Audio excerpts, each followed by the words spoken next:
Olá, crianças! Estamos dando início à nossa aula de número 5 da nossa penúltima apostila, a apostila 26, datado com o dia 8/12, uma terça-feira. Iniciaremos com matemática, dando continuidade às nossas revisões aí de conteúdos que nós trabalhamos durante o ano. Então, número 1, Jairo pesava 45 quilos 350 gramas quando participou de um campeonato de judô na categoria juvenil. 5 meses depois, ele precisou mudar de categoria por estar 3 quilos 150 gramas mais pesado.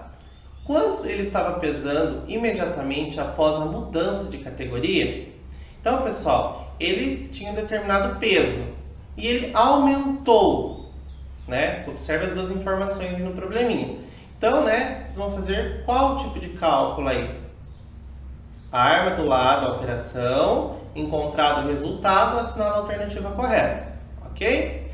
Número 2. Marque a resposta certa para cada operação. Então, a gente vai revisar aí uma multiplicação com 2 algarismos e uma divisão também com 2 algarismos. Para a lousa, pessoal, o professor trouxe 2 exemplos para auxiliar vocês na resolução da apostila. Só que não são, né, as mesmas contas. São contas diferentes, só para vocês terem como exemplo, como base para resolver na apostila de vocês, certo? Então aqui, uma multiplicação por 2 algarismos. Primeiro, nós resolvemos a unidade. Então a gente isola essa dezena. Então a gente vai utilizar só o 5, a multiplicação como vocês estão acostumados. Então, 5 multiplicado por 2 é igual a 10. O 0 na unidade, o 1 na dezena. 5 vezes 3 igual a 15. Mais uma dezena, 16. Subo 1 para a centena. 5 vezes 4 igual a 20. Mais o 1 que eu elevei, 21. Bom, então já calculei aqui o algarismo 5. Isolei ele. Também vou, pessoal, isolar os números que eu elevei, porque agora vem uma outra operação, ok? Então, este eu não uso mais e este também não. Agora, isolando a unidade com o sinal de mais, né? Vamos calcular esta dezena. Multiplicação também. 1 vezes o 2, 2. 1 vezes o 3, 3. 1 vezes o 4, 4. Agora é só eu fazer a soma, respeitando as ordens aqui. 0 mais nada, 0. 6 mais 2, 8. 1 mais 3, 4. 2 mais 4, ou 4 mais 2, 6. Unidade, dezena, centena. A divisão aqui das classes, né? 6.480. Agora, pessoal, tendo por base o que o professor fez aqui, resolvam a letrada da apostila de vocês. Em seguida, nós temos ali um exemplo de divisão por 2 algarismos. Como o professor já ensinou para vocês também, armem a tabuada ao lado do número que está dentro da chave, né? Então aqui o professor fez, né, a tabuada do 12, até ali 12 multiplicado por 6. Claro que tem uma continuidade, mas eu não vou utilizar aqui. Então, 1. Dá para dividir por 12? Não, eu vou juntar.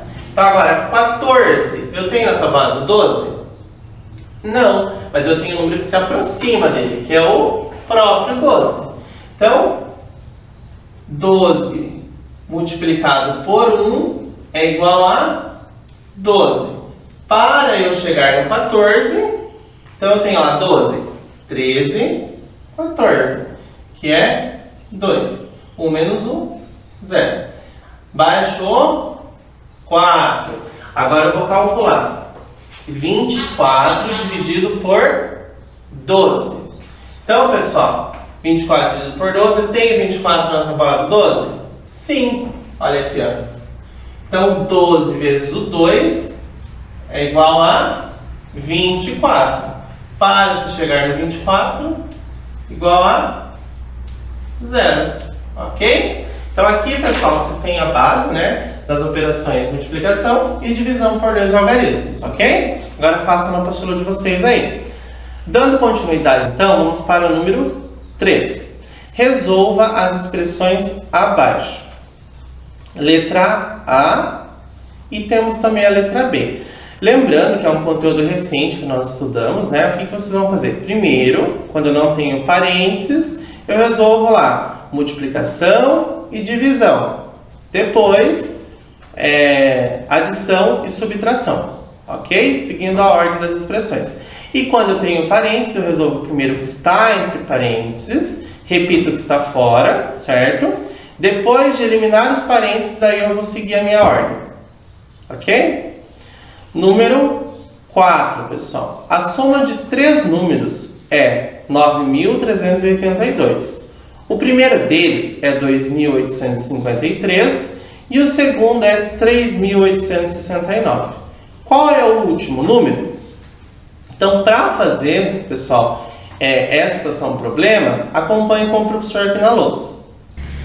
Então, pessoal, aqui nós temos a soma, né, das duas parcelas que eu já conheço, que é 2.853 mais 3.869, ok? Então, eu vou fazer primeiro esta soma, para saber quanto eu já tenho. Então, ó, 3 mais 9 igual a 12. 5 mais 6, 11 mais 1, 12. 8 mais 8, 16. Mais 1, 17. E 2 mais 3, 5. Mais 1, 6.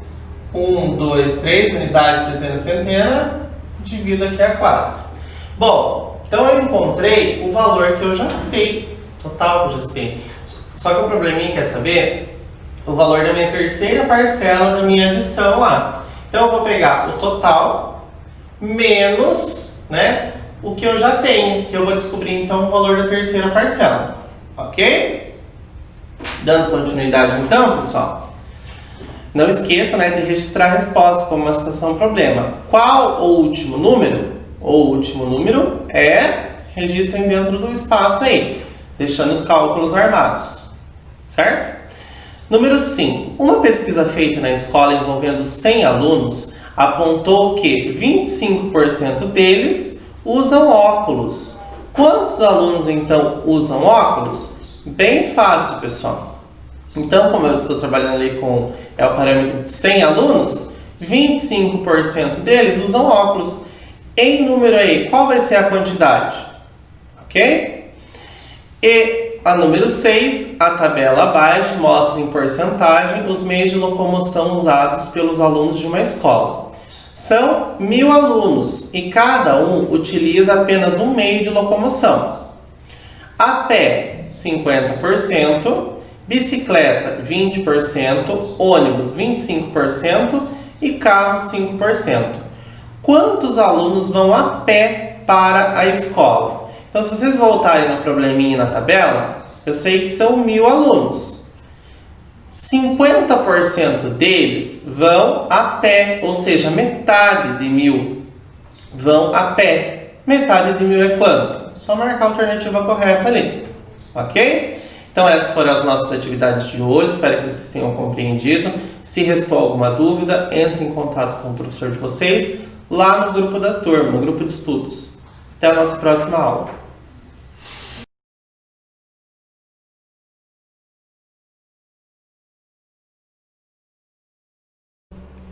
Olá pessoal, tudo bom com vocês? Eu sou a professora Adriana, de Ensino Religioso, aqui pela Secretaria de Educação do município de Sengés.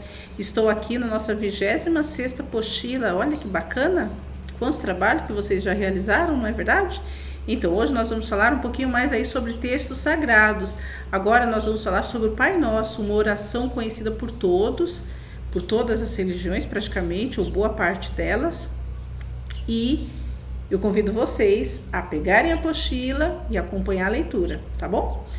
Pai Nosso. O Pai Nosso é uma oração universal? Muitas vezes repetimos práticas do cristianismo dentro da escola, acreditando que elas são comuns a todas as religiões. Mas em matéria de fé, nada é universal. Verdade, né? A fé é algo tão pessoal que não dá pra gente falar que é de um jeito para mim, para você, para o outro, mas dá para a gente pensar muito sobre ela, não é verdade? Vamos seguir a leitura? O Estado brasileiro é laico de acordo com a Constituição de 1988.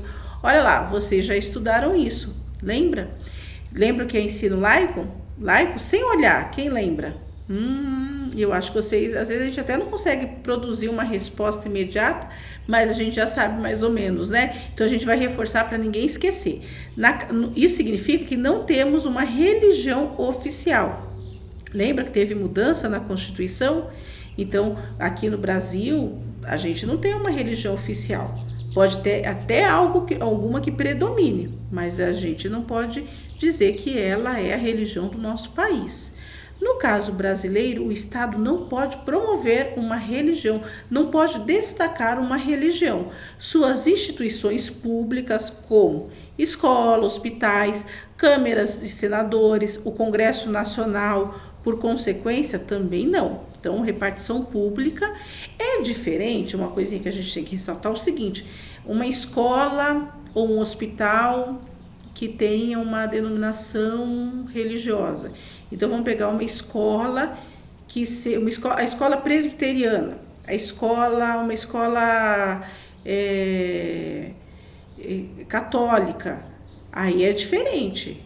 Aí ali dentro pode-se promover uma religião, pode-se fazer uma religião oficial dentro daquele lugar, porque ela não é pública. Então é até interessante, porque o pai já coloca a criança ali para estudar, sabendo que ela vai ter a extensão da religião, assim como ela tem em casa, é uma extensão ali na escola. Então aí é diferente, mas em locais públicos isso não deve acontecer. Vamos falar um pouquinho mais do Pai Nosso? Na Bíblia, o livro sagrado para os católicos e evangélicos, religiões que são maioria no Brasil, de acordo com os dados do censo de 2010, há religiões como católica que repetem o Pai Nosso ao pé da letra em seus cultos, em forma de reza, e há outras que preferem usá-lo como modelo para se inspirarem, fazendo suas próprias preces. Então, às vezes vocês até escutam um grupo fazendo a oração Pai Nosso com algumas mudanças, é porque ela está inspirada no Pai Nosso. Então, é o mesmo segmento, a pessoa segue aquela mensagem, mas ela modifica, ela põe uma particularidade, tá certo? Vamos continuar? O espiritismo kardecista, por exemplo, reconhece a figura de Cristo e utiliza o Pai Nosso, mas altera algumas frases. Assim, mesmo dentro das religiões que acreditam na santidade de Jesus Cristo, santidade de Jesus Cristo, já há divergência.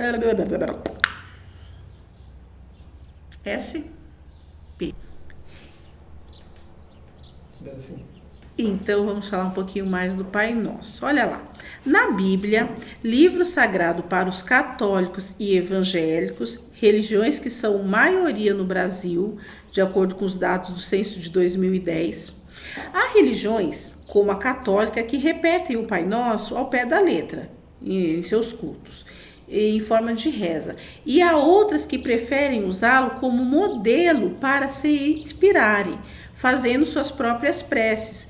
Olha lá, já na aula passada nós falamos sobre particularidades, né? A gente pode falar aqui de novo sobre as particularidades. Então, muitas vezes você escuta um grupo fazendo a oração do Pai Nosso e tem algumas mudanças um pouquinho diferente. É porque ela está inspirada no Pai Nosso, ela tem o mesmo segmento, segue a mensagem que está ali, mas faz algumas mudanças, faz algumas adaptações, tá? Mas a mensagem é a mesma, ela é a base. Assim, mesmo dentro das religiões... eu pulei um pedacinho, vamos voltar aqui.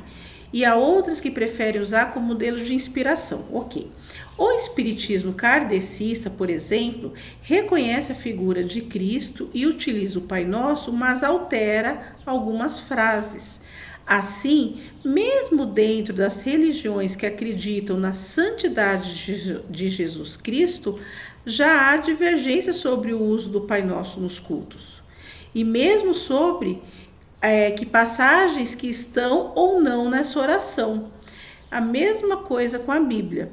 Como a Bíblia teve muitas traduções, há divergências sobre qual a melhor forma da oração.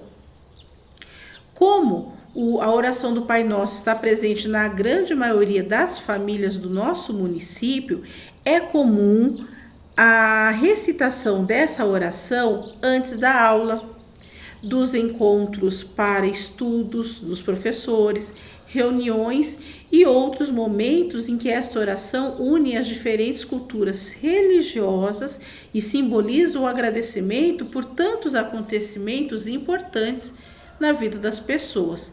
Essa prática não é obrigatória. Vamos refletir um pouquinho nesse trecho que eu acabei de ler, que vocês acompanharam aí? Como eu disse lá no começo, o nosso estado é laico, certo? O Brasil é laico.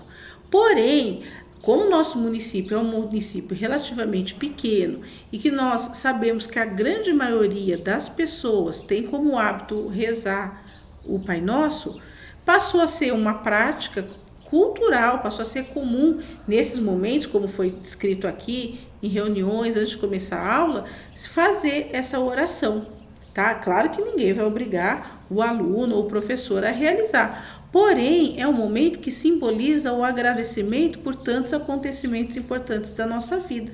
Então, é um momento que a gente encontra para entrar nessa sintonia de agradecimento e como é uma oração comum para todos, a gente realiza ela e realiza com carinho, não é verdade? Agora tem uma reflexão. E lembrando, né, pessoal, nós colocamos aqui a oração do Pai Nosso, vocês têm outras formas também, além dela, de orações. E é importante, né, fazer isso em casa, principalmente junto com a família, o papai, a mamãe que está aí por perto, acompanhando essa aula, ou passando, ou escutando. É importante, né, todo dia reservar alguns minutos para esse encontro em família, para agradecer, para conversar, para ensinar os filhos a forma da oração, como vocês têm o costume. Isso é muito importante e faz a diferença. Pode observar, as pessoas que guardam um momentinho para fazer uma oração, para fazer um encontro espiritual em família, elas têm uma vida mais feliz, tá certo? Porque estar com a família, aprender com a família, nos traz felicidade, nos tira de situações perigosas, tá certo? Olha lá, olha a reflexão. Quais outras orações você conhece? Então, você vai colocar, é a sua opinião. Então, você pode começar lá. Eu conheço as orações, aí você vai descrever. Pode até colocar o nome da oração em letra maiúscula. Combinado? Faça uma letra bonitinha, caprichem. Perguntem alguma coisa aí para o papai e para a mamãe. Tá certo?